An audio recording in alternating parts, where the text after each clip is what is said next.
Hoy, Bezrat Hashem, quiero invitarles a todos a una conferencia cultural de conocer, saber.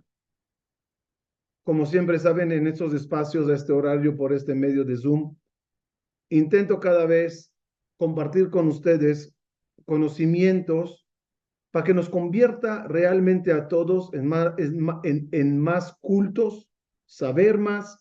Puede estar de acuerdo o no de acuerdo en un punto u otro, pero no hay mejor que aprender, saber y poder discutir con el que quieras en el mundo, pero con conocimientos. Hoy por hoy, el mundo está viviendo las noticias de lo que está pasando en Israel. Y no solo en Israel. Eso llega a hacer manifestaciones en Europa, Estados Unidos, Canadá, el mundo árabe, en Israel obviamente. Y yo creo que la mayoría de todos nosotros nos estamos cuestionando en lo básico de lo básico. ¿Qué es el Islam? ¿Qué opina un árabe? ¿Qué quiere? ¿A qué aspira? Porque es muy importante saber quién es tu enemigo. ¿Quién es aquel persona que piensa diferente, actúa diferente, te quiere matar, o otro no te quiere matar? ¿Cuál es la diferencia entre ellos? No sé si dará tiempo hoy, pero también vamos a, si nos da el tiempo, a abarcar también y entender por qué de repente hay un judío vestido de religioso, y lo es, con barba, sombrero y peot, y está a favor del Hamas. ¿Qué opinan esa gente? ¿Qué les pasa? Locos no los llamaría, porque el término loco es alguien que califica para estar en un manicomio. Y ellos no califican para estar en un manicomio. Pueden estar muy equivocados, y lo son, pero hay que entender la ideología que traen la gente que son diferente a ti, para que puedas evaluar y decir, estoy a favor, estoy en contra, o discutirle de nivel. Tú opinas así, yo opino así. Pero cuando no entendemos qué opinan los demás, entonces simplemente los tachamos como locos y ya está, punto. Ay, los árabes de Gaza son locos.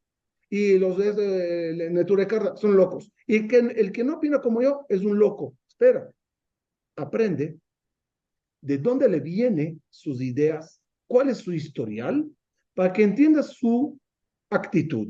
Creo yo que cuando entendamos las cosas a fondo, podrás responderte si algún día puede haber paz, si algún día podremos entendernos con el quien sea en el mundo.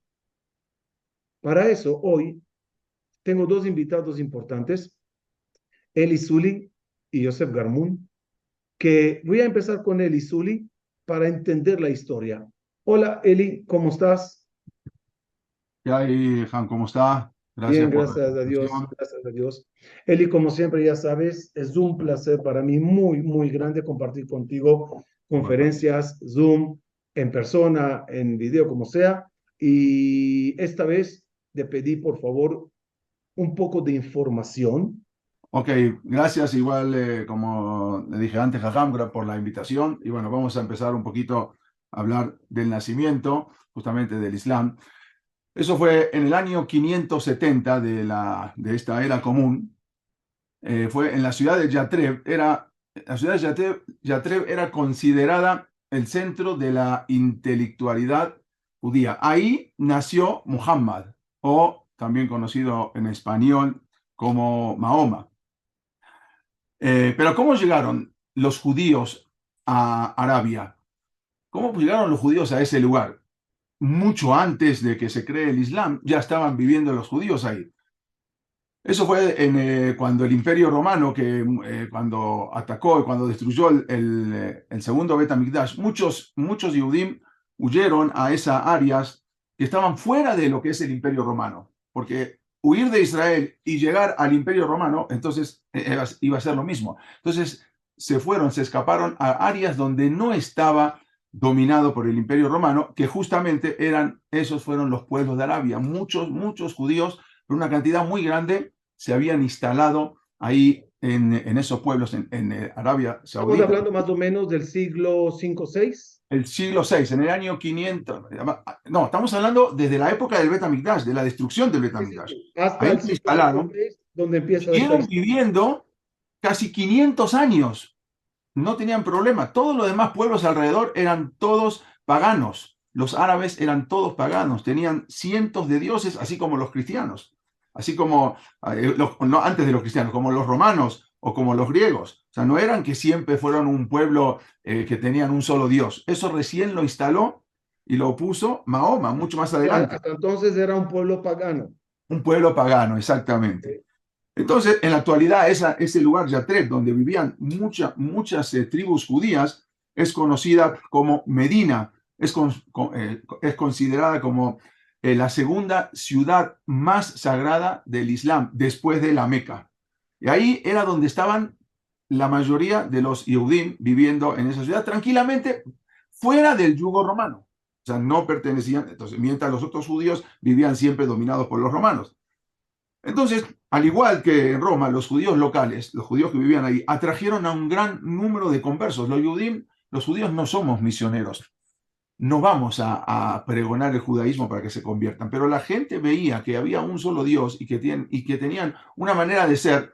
Entonces, muchos árabes se iban convirtiendo, o sea, se convirtieron en admiradores del estilo de vida judía. Entonces, en Arabia, Es decir, monoteístas. monoteístas, claro, porque se veían eso, ¿no? Veían que lo otro era algo, una falsedad. Por lo tanto, en Arabia hubo muchas tribus enteras que se convirtieron al judaísmo. Está documentado de tribus enteras que se habían convertido. Una de esas personas que se quedó tan impresionado ante la devoción que había de los que admiraban a los judíos por el monoteísmo, fue un joven, era un joven mercader llamado Mohammed ibn Abdallah, más conocido como Muhammad o Mahoma. Ese fue un joven que se quedó impresionado, era muy inteligente. Y él era un mercader que viajaba por todos lados. Y él estuvo conviviendo en diferentes países con el cristianismo y se vio claramente, él veía claramente la diferencia que había y él no podía entender en particular esa doctrina de la Trinidad, el Padre, el Hijo y el Espíritu y toda la familia. Entonces él no le parecía que eso era monoteísta, porque los cristianos decían que eso es ser monoteísta, en un solo Dios, pero decían, no, eso no es un solo Dios, esos son tres dioses, el Padre, el Hijo. Entonces él no es esto lo que... Entonces él empezó a escribir en unos apuntes sus enseñanzas, que luego más adelante lo convirtieron en el libro sagrado de esa nueva religión que salía en ese momento. Y él escribió, por ejemplo, ahí, no son creyentes quien dicen que Alá es el Mesías o es el hijo de María, no son creyentes quienes dicen que Alá, que Dios, bueno, es uno de tres, solo hay un Dios. Y él siempre lo estudió porque él convivió desde que nació con Yehudim. Él vivía en Yatreb, en el mismo lugar donde vivían cientos de miles de judíos. Y él convivía con ellos y él aprendió de todo eso. Entonces, Tengo eh, entendido también, Eli, que había un judío muy allegado a él que se llamaba Ka'ab el Ahbar, que también ajá, le dijo muchas leyes judías y muchas cosas del judaísmo que fue al principio como también parte de la idea islámica, ¿no? exactamente, así Empezar pasó. hacia Jerusalén. Exactamente. Eso después, al principio, o sea, después los cambiaron. Al principio era la idea, rezar hacia Jerusalén. Pero, Eli, ¿cuál era la idea de Mahoma? Sí.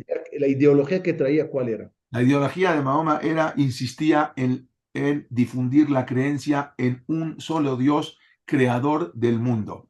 Él escribió que era el Dios de la justicia, el Dios de la misericordia, de paréntesis, bueno, Dios de la misericordia, ante quien todas las personas tienen que rendir cuentas. Digo entre paréntesis porque no sé si hoy en día lo cumplen, pero bueno. Entonces, Muhammad, incluso tenía cierto conocimiento de la Torá, porque él había convivido con los Yehudim. Por ejemplo, en el Corán, la palabra Moshe figura 130 veces. En todo el Corán, la palabra Moshe como el Naví, como el profeta, figura 130 veces. Porque Pues, Muhammad aparece 4 veces, ¿no? Mohammed aparece, no tantas veces como Moshe, sí, mucho menos, pero el mismo Moshe aparecía tantas veces. Asimismo, por ejemplo, muchas de las leyes que él puso, leyes rituales y leyes civiles del Islam, que él las escribió en el Corán, son leyes paralelas al judaísmo, como por ejemplo la circuncisión, la prohibición de comer cerdo. Él decía que los árabes son hijos de Abraham Avinu, claro, obvio, descendientes de su hijo Ismael, quien tuvo con la sirvienta Agar, él escribe así en el Corán, y que los árabes habían olvidado esas enseñanzas del monoteísmo que habían heredado desde Abraham y desde Ismael. Y con el Prácticamente tiempo le está regresando a lo exactamente que era el Islam a lo al principio. original. Y él sabía que era original así. Y lo que él quería era destruir el paganismo, Dime, destruir el ¿qué culto. opinaba él sobre los judíos? Bueno, al principio, justamente, la idea era acercar a los judíos, porque eran un solo Dios, igual que él. Pero él quería hacer algo diferente. Él quería, su idea era unificar. Por lo tanto, que él dijo, para unificar a todo el mundo, a los cristianos y a los judíos, él dijo que había 6 profetas, como decimos nosotros en el Pirkei Avot, Moshe Kibbel Torah Misinai, Umsaral Yoshua, Yoshua le Zekenim, Zekenim le Neviim, y así él decía, Dios le entregó toda la Torah, vamos a decir la Torah y todo el comportamiento de la moral al mundo, Adán. Adán a Noah. Noah a Abraham. Abraham se la entregó a Moshe. Moshe se la entregó a Yeshu. Y Yeshu me la entregó a mí, a Muhammad, y yo soy el último profeta. Pero ¿cuál era la idea de eso? La idea de eso es unificar. Entonces, con eso yo me gano a los cristianos, con eso me gano a los judíos, pongo un poco de acá, un poco de acá, y al final convierto a todo el mundo al Islam. Esa era la idea que tenía en ese entonces Mahoma de unificar en el mundo. Pero él luchaba contra los árabes, porque los árabes tenían muchos dioses. Tenían un dios que se llamaba Al-Lat, la diosa de la luna, otro se llamaba Al-Usa, la diosa de la fertilidad, Manat, la diosa del destino. Todas eran hijas de una deidad principal conocida como Al-Alá, el dios. Así ellos decían. Por lo tanto, incluso la Kaaba, que es la piedra negra, donde hay una obligación, que ahí dice en el Corán que todos tienen que ir una vez en la vida a peregrinar. Ese era el santuario, el cual se encontraba un famoso meteorito negro que había caído del cielo y el cual era idolatrado ahí en la Meca antes de la época de Muhammad.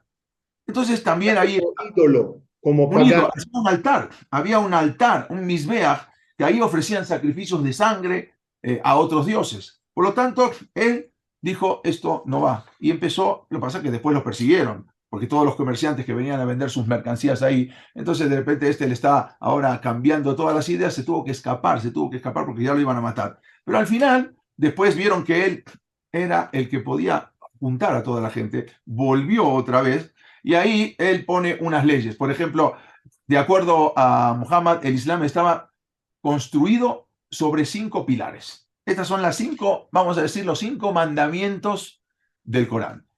Uno es la fe en Dios, quiere decir que no hay otro Dios más que Alá, Dios. Una es la plegaria, 5 veces al día.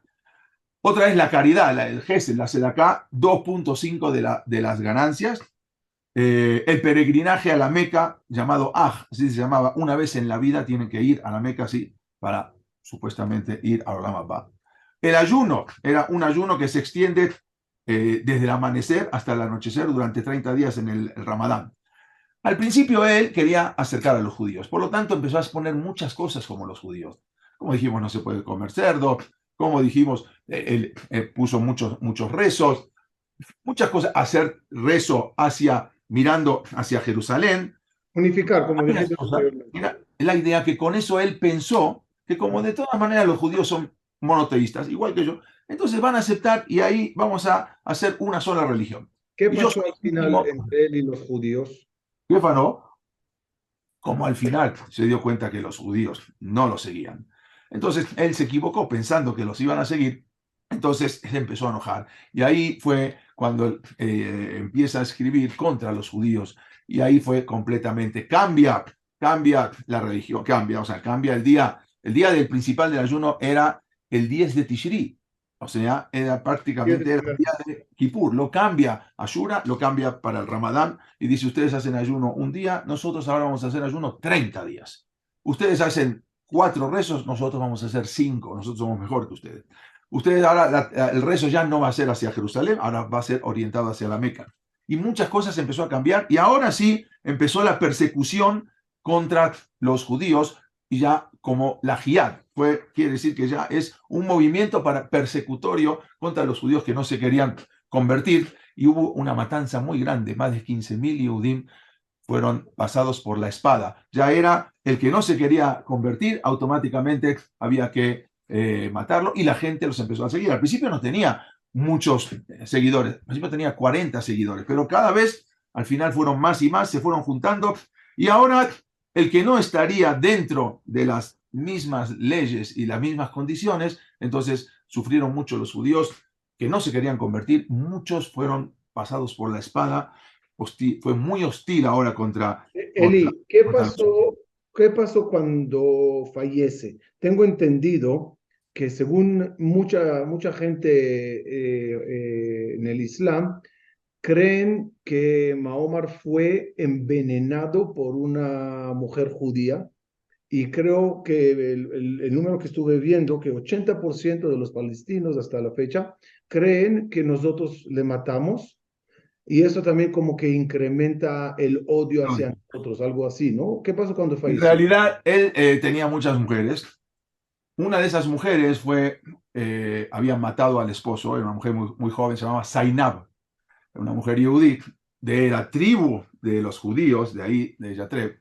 Entonces él la tomó en su harén y era una mujer muy joven, así como vamos a decir, como la reina Esther.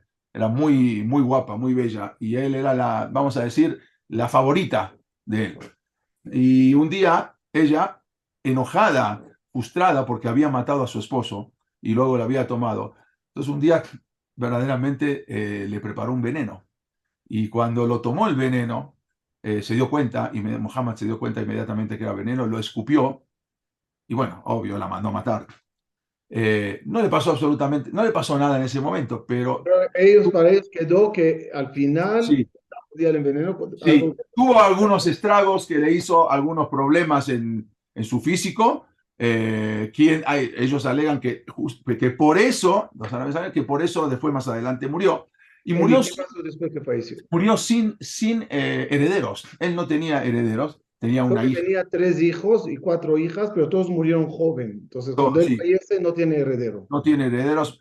Entonces, en ese momento, cuando ya no tenía herederos, ahí es donde empezó a dividirse. Mahoma murió en el año 632 sin dejar sucesor, y esa situación llevó a una lucha inmediata en la división del mundo musulmán. Se dividió en dos ramas.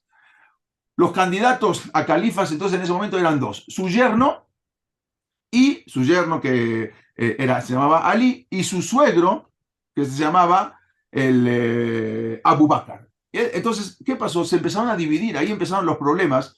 Entonces, su suegro era el primer converso, fue el primero que él lo había convertido a la religión. Entonces ahí empezaron las luchas. Por eso, ahí empezó lo que es la lucha de la creación de las dos sectas. Los chiitas, que son seguidores del yerno de Mahoma, de Ali, que reconocieron que su yerno era el sucesor, porque era su yerno para abajo, no para arriba. Por lo tanto, el sucesor legítimo de Mahoma eran los chiitas. Hoy en día, ¿quiénes son los chiitas?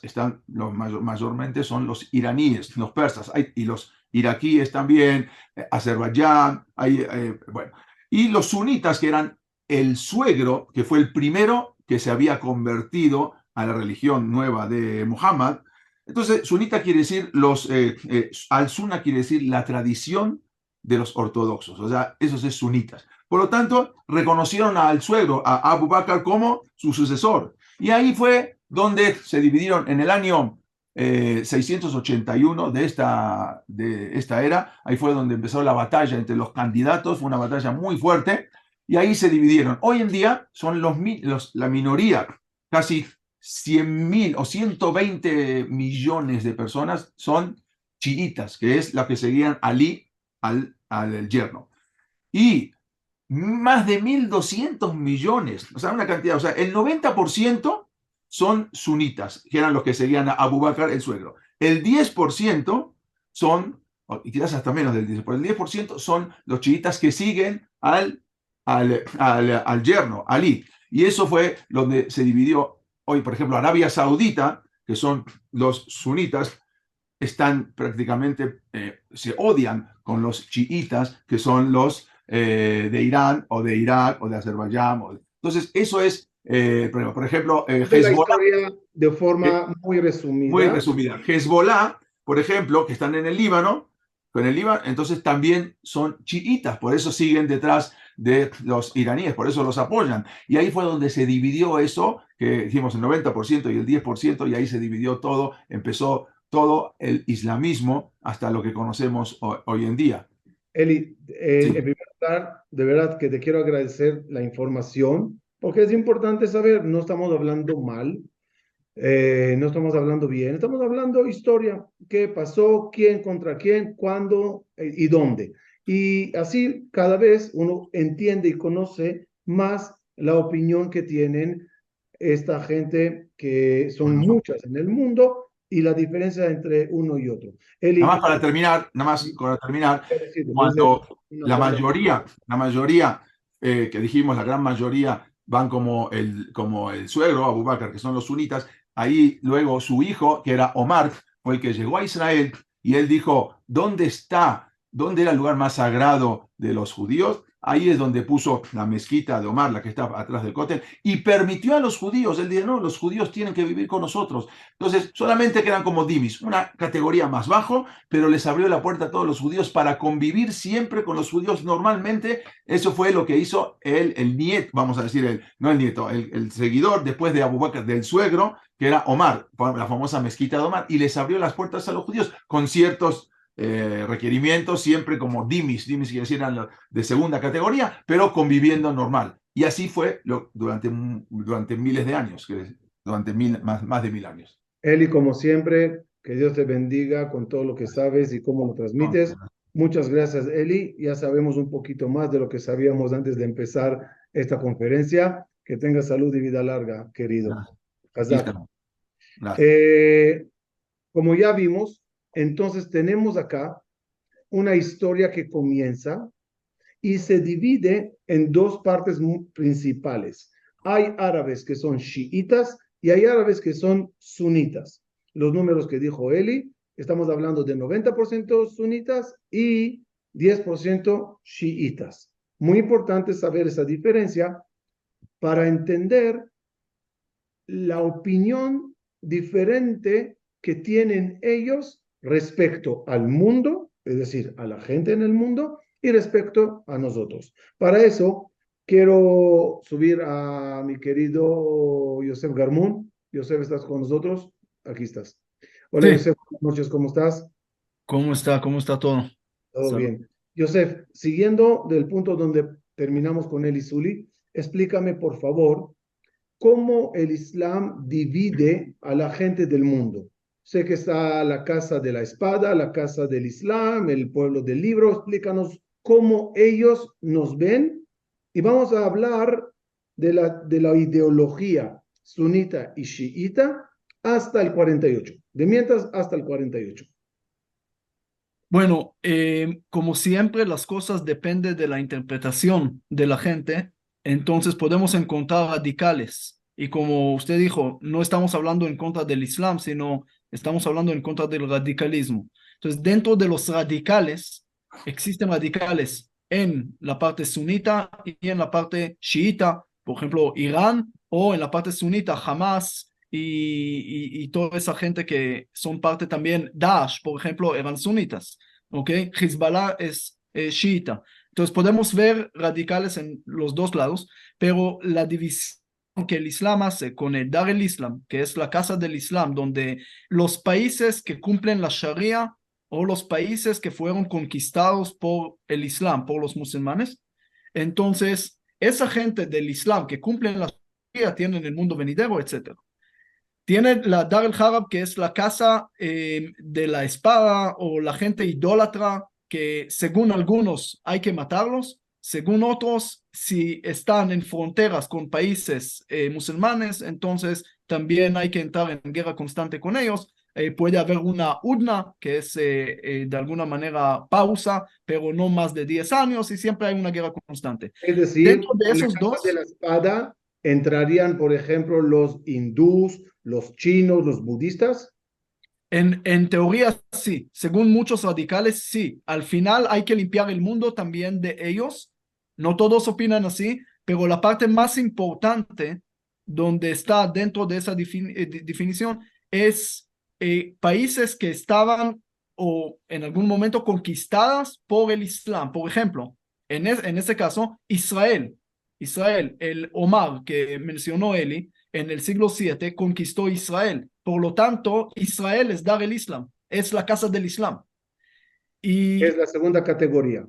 sí, pero no los judíos. Digo, el país como Israel se le pertenece al Islam, es parte del Islam y hay que conquistarlo. Y no pueden haber ahí vamos a llegar a la tercera categoría, que es el Kitab, el pueblo del libro. El pueblo del libro son los judíos, los cristianos, los mandaim, y esos son, el pueblo del libro, pueden vivir bajo del gobierno musulmán mientras están pagando una suma que se llama la protección al dhimmi. Entonces ellos son hijos de protección y pueden cumplir su judaísmo, su cristianismo, no tienen que convertirse al Islam, pueden vivir bajo del Islam siempre y cuando pagan esa cantidad de X que tienen Y que ese es el pagar. motivo que judíos vivieron durante muchos siglos en países musulmanes, bajo el dominio de ellos. Así es, en la mayoría de los tiempos, normalmente los judíos podían vivir muy bien en los países y hasta hoy en día podemos ver en Irán también una comunidad judía de miles de judíos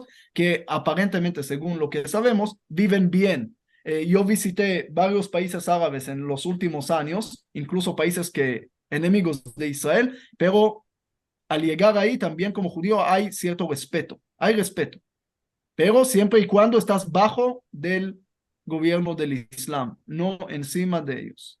Y eso Entiendo. ahí vamos a llegar a lo que pasó. Entonces, pero, Yosef, una pregunta. ¿Y dónde entra la ideología de Al Qaeda o ISIS, por ejemplo? ISIS, Daesh. ¿Cuál es la ideología de ellos? Porque, a ver, los ISIS, si no me equivoco, son sunitas. Así es. Como Y dije ellos antes, mataron a los chiitas. Es decir, no tiene que ver nada con nosotros. ¿Qué sí, pasó sí. aquí entre ellos? ¿Por qué el ISIS mató a árabes, musulmanes, chiitas? Mira, como dije al principio, todo depende cómo interpretamos los versículos. El Corán lo podemos interpretar de diferentes maneras y ahí hay una discusión bastante fuerte entre los chiitas y sunitas. Por ejemplo, no nada más si Mahoma dejó un heredor y tienen nada más de la casa de Ali, lo que dicen los chiitas, o los sunitas dicen cada uno puede ser, cada uno puede llegar a alta categoría. Los sunitas dan más opción de interpretar las cosas de una forma más moderada normalmente. Los chiitas siempre lo van, tienen una frase que dicen que un versículo puede anular el otro versículo.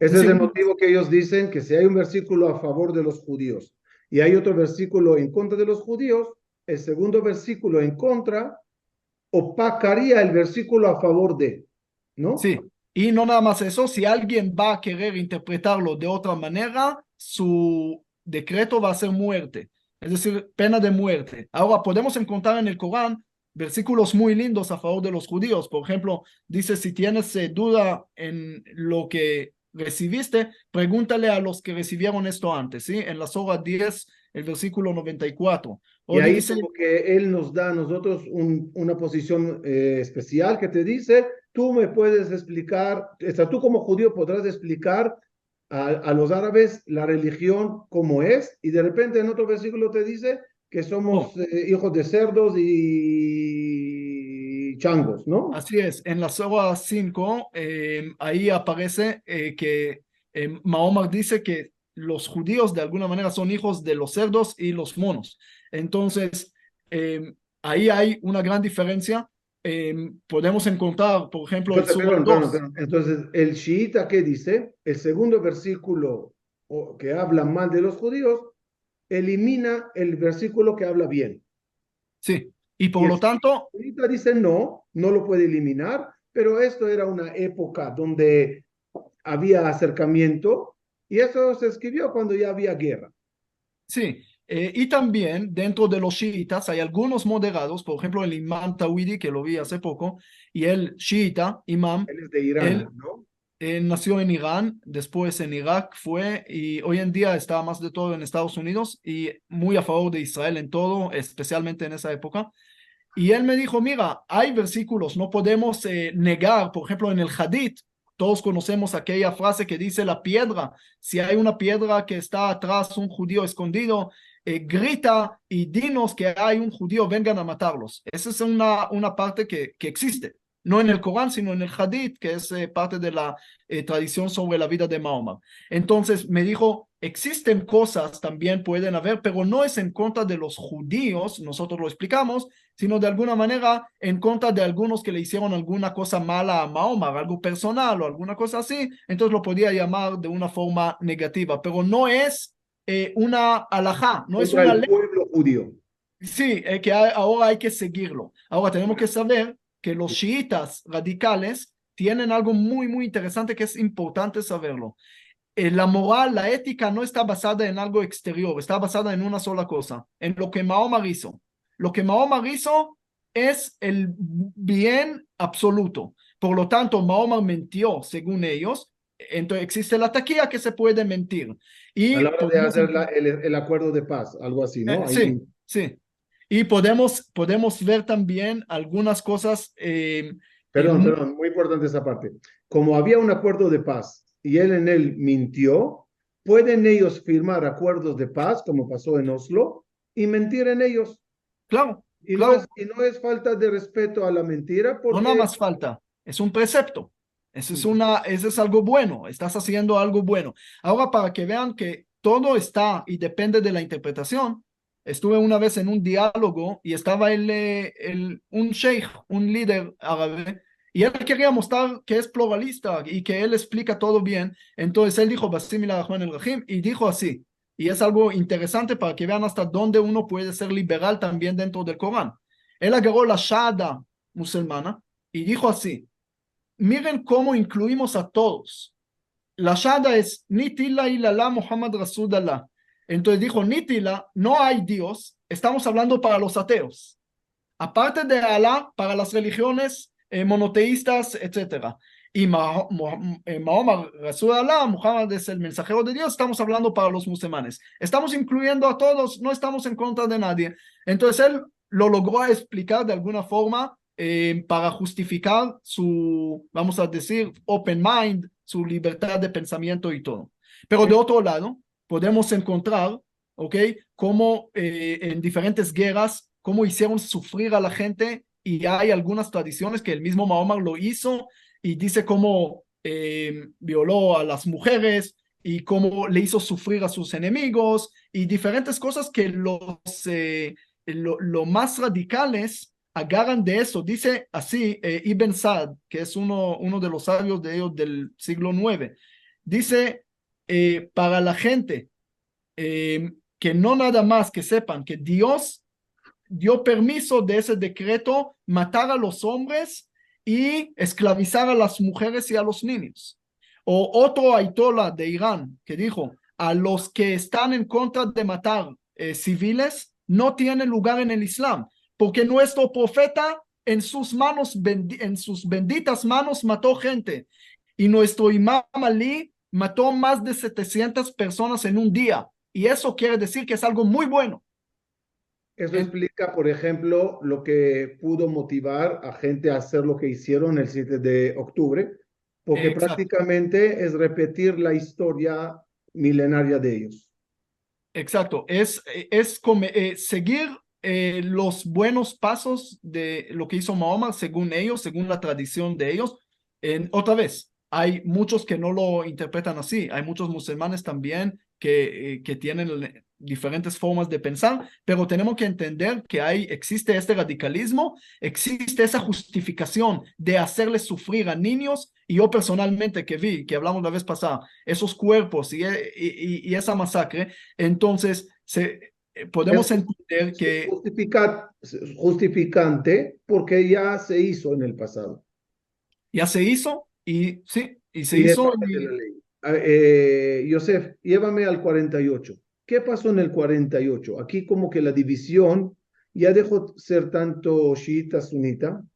Aquí la presencia de los judíos en Israel movió el piso a muchas personas en el mundo, ¿no? Claro, como dije antes, que el Dar el Islam, tierras que fueron conquistadas por el Islam, como Israel, no pueden tener gobierno ajeno al Islam. Por lo tanto, el Islam puede estar ahí. Los judíos, como dijo Eli, Omar invitó a los judíos a vivir bajo de él sin problema, pero hasta ahí no pueden formar un gobierno encima de nosotros. Esta es la gran diferencia entre la época que estaban los turcos, el gobierno otomano, y los judíos vivían allá. Cuando ya se conquista, ya es un país que era islámico y es pena de muerte a todos los que vivan en él, no Así bajo el es. Islam, ¿no? Ahora, también puede ser un árabe que vive ahí, también lo van a matar, como pasó en esa masacre y en otras ¿Por épocas. qué? ¿Por qué? No entendí eso. Porque si ellos no ven, los radicales, no ven necesariamente nada más el ángulo corto de hoy liberar la tierra. Ellos están viendo también más allá para traer el Mahdi, el Mashiach de ellos. No, espera, con el Mahdi, espérame un minuto, quiero terminar de entender el tema de Israel. En el tema de Israel, ¿hay diferencia entre chiita y sunita en la interpretación de qué se hace que ahorita están los judíos acá? Porque en Israel escuchas voces diferentes de cómo tratar el problema.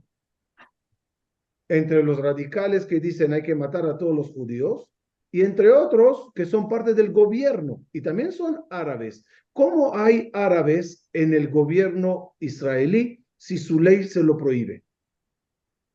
Entonces, como dijimos otra vez, todo se basa cómo interpretas las cosas. Entonces, como aquel líder interpretó que la Shahada más radical incluye también a los ateos, entonces ellos dicen, señores, con la espada ya no se puede, pero la única forma ahora de ganar a Israel y sacar el gobierno ajeno es a través de la diplomacia, a través de elecciones, a través de la política. Nosotros vamos a lograr también el fin que ustedes quieren lograr con matar gente, nosotros lo vamos a lograr y hay algunas afirmaciones, de hecho, de políticos moderados árabes dentro del parlamento que no se esconden y dicen, nosotros tenemos el Ayman Uda, por ejemplo, no lo esconde, lo dice, lo pueden ver en varias declaraciones. Ellos están en contra de Israel, pero la única forma es a través de diplomacia, a través de política. Espérate, porque dijiste algo muy importante, otra vez. En Israel hay árabes tipo Gaza, tipo Hamas en Cisjordania, y hay árabes israelíes que viven dentro de Israel y son parte del gobierno y son elegidos democráticamente al parlamento. Lo que estás diciendo es que ambos tienen el sueño de sacarte del país porque estás violando el código del Islam de conquistar una tierra que pertenecía antes al Islam. Solo que la única diferencia es que estos dicen, lo vamos a hacer con misiles, asesinatos, masacres y ataques, y esos dicen, lo haremos a través de la diplomacia. Pero ambos sueñan que no existamos en Israel, ¿correcto? Sí, pero nada más hay que aclarar algo muy importante. Dentro de todo eso hay árabes que también dicen ya, no nos importa guerras, no nos importa todo. Queremos eso ya serían árabes que ya no son religiosos, por llamarlo así, ¿no? También hay una secularización según Raza Islam, que es un pakistano que escribió un libro, Nitila Ilala, y él dice que la secularización dentro del Islam es más grande del judaísmo y del cristianismo.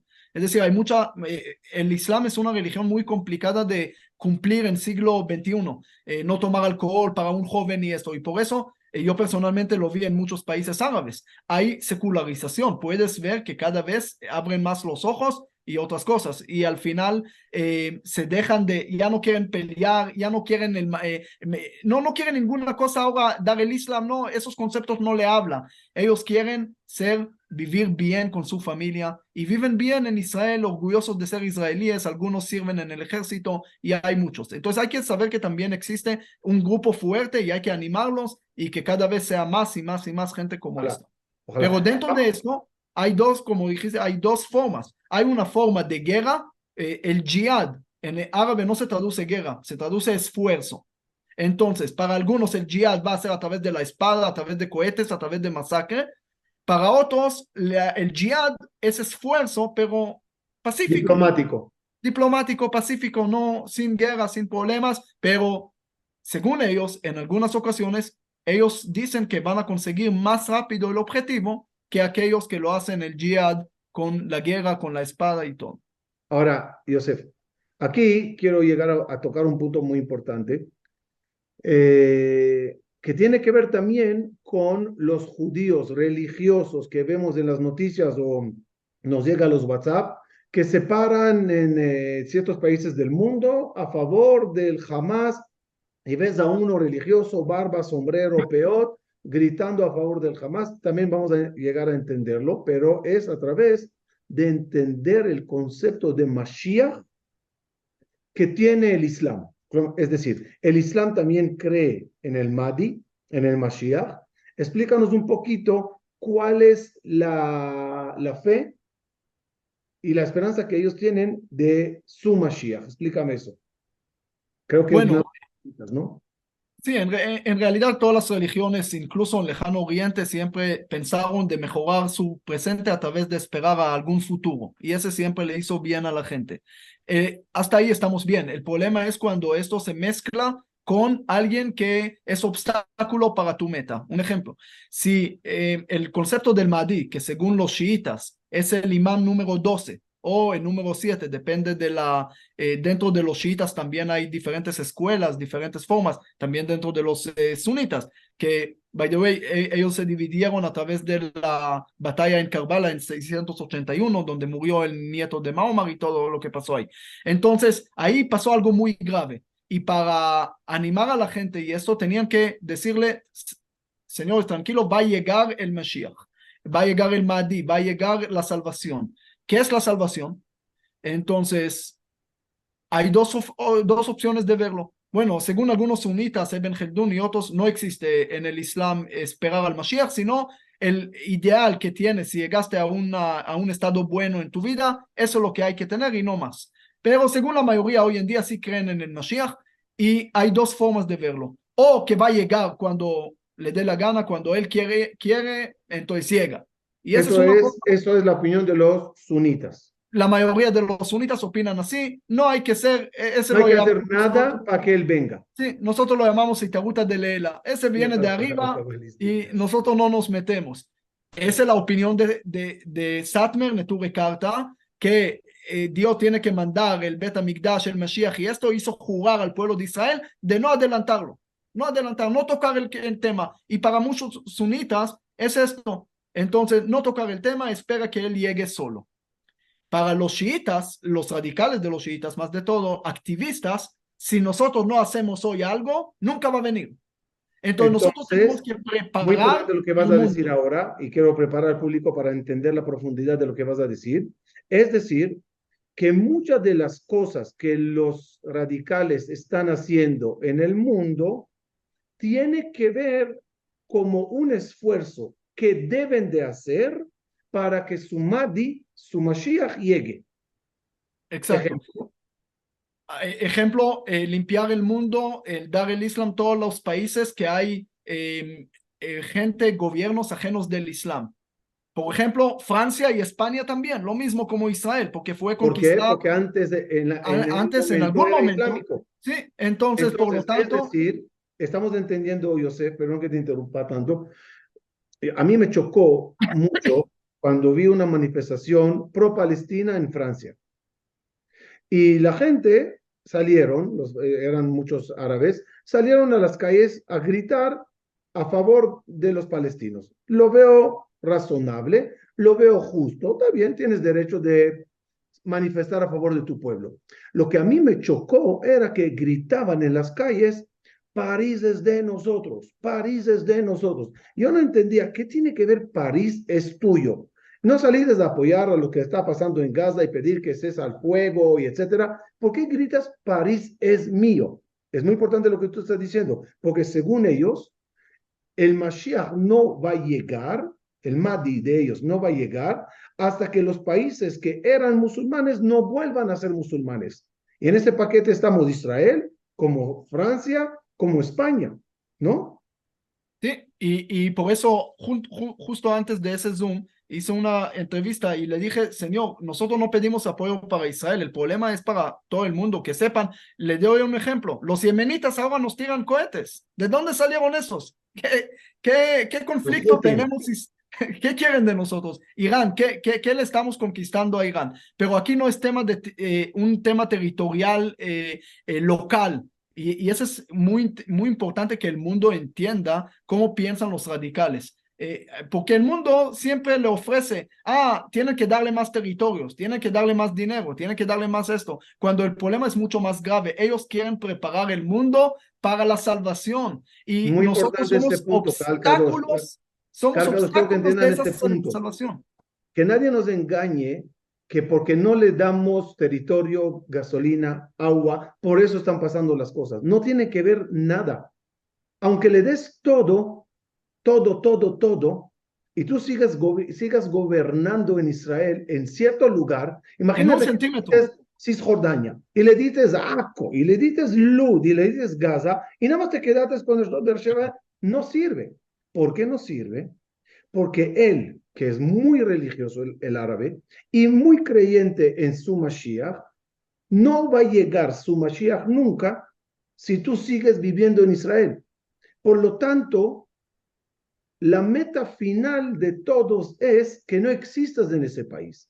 Y yo, atréveme, corrígeme, yo sé si estoy equivocado, si lo logran, Barminan, y todos los judíos nos vamos de Israel, tampoco le va a servir, porque su Mashiach de nuevo no va a poder llegar, porque Francia está ocupada, porque España está ocupada, y así quizás otros lugares en el mundo. Es decir, es una guerra por Mashiach. Él quiere su Mashiach. Hay que entender eso para entender que no se puede llegar a un acuerdo de paz. Porque si él te Si lo, pide un acuerdo de paz, está diciendo en otras palabras, perdono en el Mashiach, y no lo va a perdonar.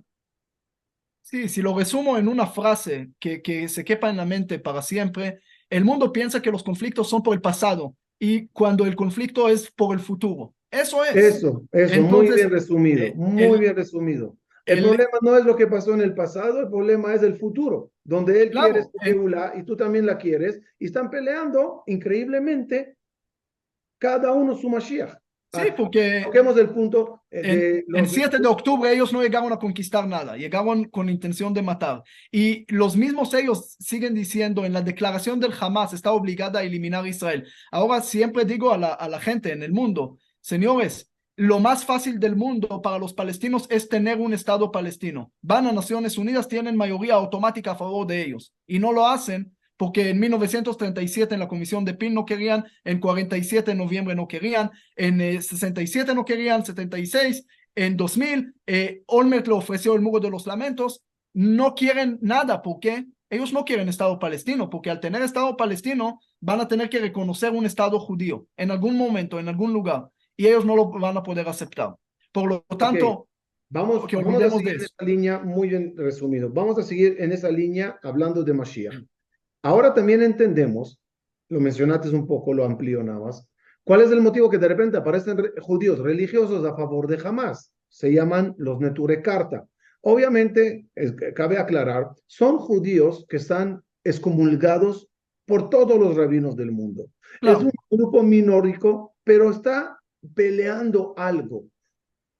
Voy a ponerme un minuto de su lado para que entiendan la decisión de un judío religioso salir con un cartel a favor de Hamas, sea en Estados Unidos, sea en Londres o sea donde sea. ¿Qué le motiva a hacer eso? ¿Que está loco? ¿Qué le pasa? ¿No vio lo que ellos hicieron a los judíos? Respuesta. Ellos parten del punto que es prohibido, era prohibido según ellos, salir de la diáspora a Israel sin que venga el Mashiach y lo haga. Por lo tanto, saliste del exilio, quédate en el exilio y ahí estarás hasta que yo venga, dice Dios, y te recoja a la tierra de Israel. Ahora que nos atrevimos a ir a la tierra de Israel sin Mashiach, según ellos, los Neturei Karta, nunca va a llegar el Mashiach, porque estropearon los planes. ¿Qué hay que hacer para que llegue el Mashiach? Causar que un gobierno, en este caso Hamas, tumbe el gobierno de Israel, conquiste Israel, sea que nos vayamos, sea que nos vivamos bajo el dominio de ellos, y entonces vendrá el Mashiach. Es decir, de nuevo, lo que él pelea es Mashiach. El shiita pelea su Mashiach. ¿No es así, Yosef? ¿Estoy correcto? Como que de repente todos pelean el futuro. Sí, y nosotros estamos buscando, escarbando en el pasado. Sí, sí, así es. Siempre me preguntan qué va a pasar, pero lo puedo resumir también en una frase, que los de Neturei Karta no quieren que traigas el Mashiach, y del Islam sí quieren traer el Mashiach, pero ambos lados al final terminan haciendo algo en contra de Israel. Por el bien, todo es por el bien, y eso tenemos que saber. En el Islam, el fin justifica a los medios, y lo sabemos, está escrito. Entonces, el fin justifica a los medios, quiere decir, para traer yo el Mashiach, puedo cometer cualquier barbaridad en el mundo, otra vez según los radicales, para traer el bien a todo el mundo al final. Es decir, te dice el radical, no, al final, él no es animal, él quiere traer el bien para la humanidad. Yosef, escucha una paradoja de películas. En Irán recibieron, o reciben todavía, a la gente de Neturei Karta con los brazos abiertos, porque de repente ven judíos que están a favor del Hamas, a favor de Irán, y entonces lo reciben con los brazos abiertos. ¿Qué no saben los propios iraníes que reciben a esos judíos de Neturei Karta? Que el Neturei Karta le está pidiendo al de Irán, ven y conquista a Israel. Yo te apoyo. Que el iraní lo escucha, dice, ay, qué increíble, judíos quieren que yo conquiste Israel. ¿Qué no sabe el iraní? Que él quiere que Irán conquiste Israel para que venga el Mashiach y que mate al iraní. Es más de no le terminas de contar la película para ver si no te mata ahí mismo, en la misma cita te mata. Una paradoja. Incluso, yo sé, para cerrar, quiero que me hables de los evangelistas. ¿Qué les pasó a los evangelistas? Porque también ellos esperan Mashiach. ¿Y qué les pasó a partir del 48? Explícame la filosofía de los evangelistas. Bueno, los católicos también, los cristianos en general, tenían casi siempre la teoría del reemplazo. Ellos llegaron a reemplazar al judío, cuando el Islam no llegó a hacerlo, porque el Islam aceptó al judío como el dhimmi, como hijo de protección. El cristiano vio al judío como un obstáculo constante que está aquí porque yo llegué a reemplazarlo, el judío no puede estar. Esa era la teoría del reemplazo, por eso sufrimos tanto en la historia en todos los países donde estaba el cristianismo. No, claro, como ellos dicen que la Torá, el Nuevo Testamento es ahora la verdad, pues atacan a los del Viejo Testamento para que se elimine y queden ellos nada más como la religión divina y elegidos por Dios. Entonces, tú como judío molestas. Llegaron a reemplazarte. Por lo tanto, cuando de repente en 1948 se establece el Estado de Israel, aquí pasa algo muy interesante. Los musulmanes que antes teníamos relaciones buenas con ellos, se voltearon porque no pueden aceptar un gobierno ajeno, y los cristianos, la mayoría de los evangélicos, no todos, la mayoría, y estamos hablando de cientos de millones de personas, estamos hablando más de 600 millones en el mundo de evangélicos, dentro de los 2.6 billones. Y parte de los católicos tienen una teoría nueva, la teoría del cumplimiento de las profecías. Y ahora empiezan a ver que si el Estado de Israel y regresan a Israel y las profecías de Isaías, de Zacarías, de todos, se empiezan a cumplirse, quiere decir que también la profecía que va a regresar, entonces su Mashiach, entonces se va a cumplir. Por lo tanto, no nada más que están a favor de los judíos, también animan, hay organizaciones que conozco que pagan y animan a los judíos a hacer aliyah, ¿ok? Para poder cumplir esas profecías. Vienen a Israel, yo estuve con ellos en Sukkot, marchando en Jerusalén, en más de 100 países que llegaron a... Y le preguntaste, ¿por qué ustedes llegaron de Fiji? ¿Por qué llegaron de Australia? ¿Por qué llegaron de Papúa Guinea? Por una sola razón, cumplir la profecía de Zacarías que dijo que de todas las naciones van a festejar Sukkot en Israel. Y la embajada cristiana y todos llegaron. ¿Y qué ayuda esto? Porque al final se va a cumplir la profecía de ellos también. Entonces, aman a Que los Israel. judíos van a creer también en Jesús. Esa es Cuando va a regresar. Ahora siempre le digo a los cristianos, a los No, amigos. espera, antes de lo que les dices, quiero resumir lo que dijiste, es muy interesante. Ves de repente cantidad de evangélicos que apoyan a Israel, apoyan la Aliyá, apoya que el gobierno de Israel. ¿Y cuál es el motivo que lo apoya? Porque él dice, a partir del 48, el hecho que ellos regresen a su tierra, el hecho que haya mucha alía, el hecho que nosotros les ayudemos a sentarse en su país, entonces vendrá de vuelta el Mashiach Yeshua, y entonces todos se van a convertir a su religión. Otra vez, todo el apoyo es hacia eso, hacia su Mashiach. Y los católicos, misioneros, ellos opinan al revés. Primero tengo que hacer al judío católico para traer el Mashiach. Para que el Mashiach Yeshua llegue. Todos pelean el Mashiach. Está de locos este mundo que estamos viviendo. Sí, justo por eso estamos viviendo en un mundo loco que todo el mundo lo pide cambiarlo por un Mashiach del futuro porque no están contentos con su presente, entonces siempre piden esto. Pero quiero meter nada más una aclaración importante. Los evangélicos aman a Israel también por el interés del Mashiach del futuro, pero también tenemos que saber que ellos creen en la Torah que dice que lo que bendice a Abraham será bendecido. Ellos dicen que en la historia todo lo que estaban en contra de Israel se eliminó. Se fue al basurero de la historia. Entonces también hay amor, también no podemos negarlo y a veces tenemos miedo del odio, tenemos miedo también del amor. Siempre digo que hoy en día hay más filosemitismo que antisemitismo en el mundo. Hay más amor a los judíos que odio. Lamentablemente la minoría que hace ruido de odio lo escuchamos más de lo que hacen amor.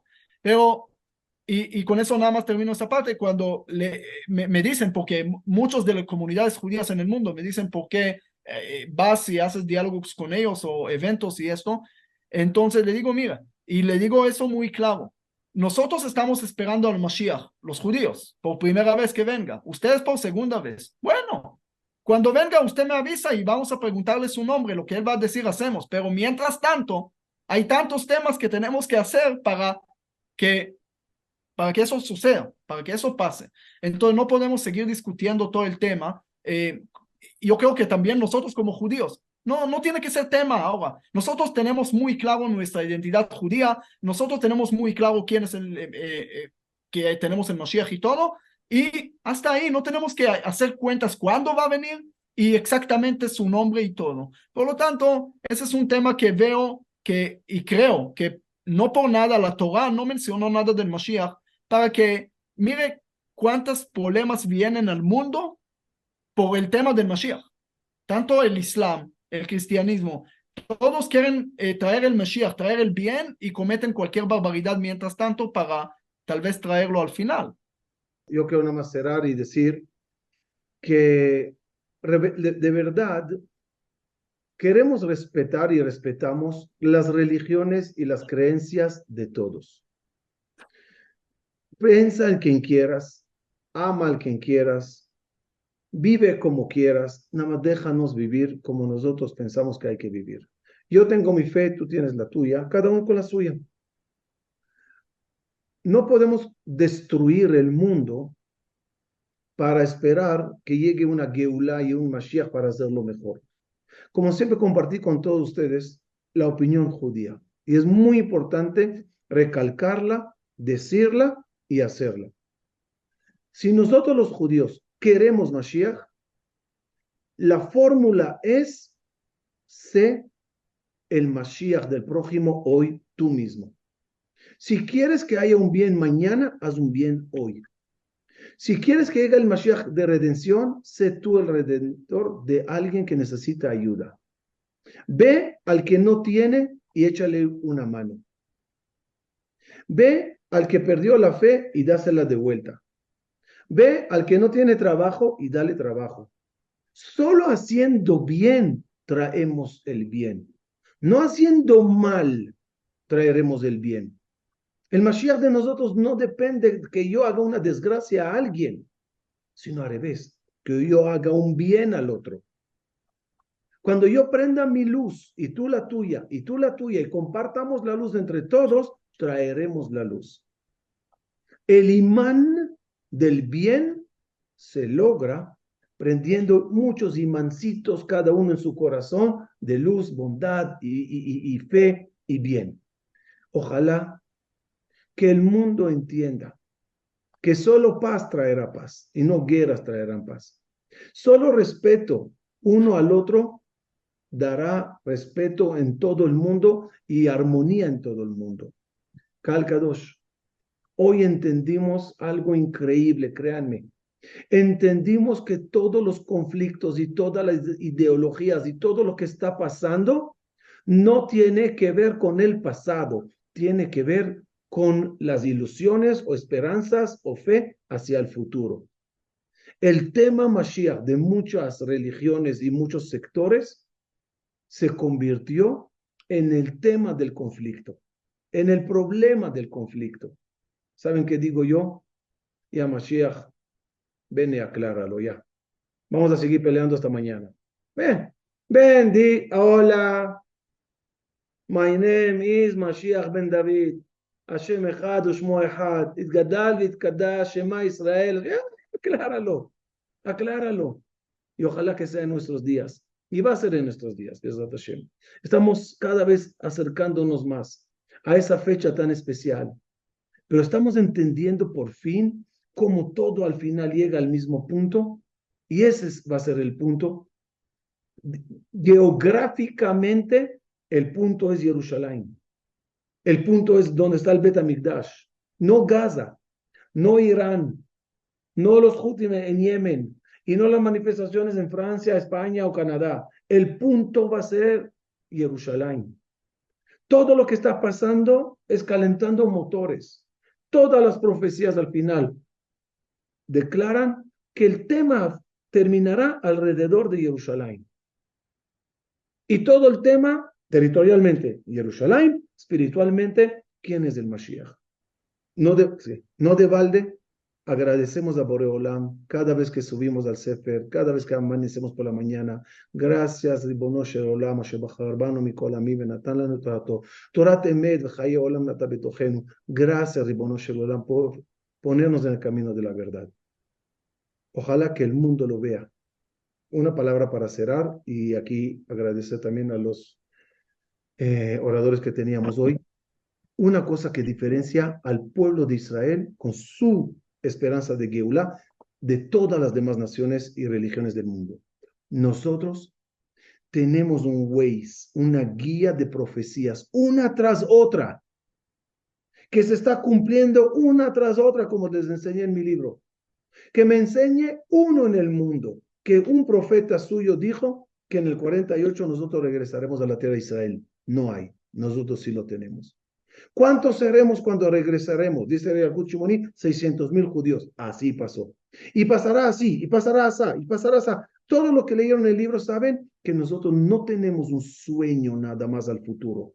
Tenemos todos los pasos hacia ese sueño cumpliéndose día tras día. Duele a veces lo que dice que va a pasar, pero te consuelas saber que estás en un viaje.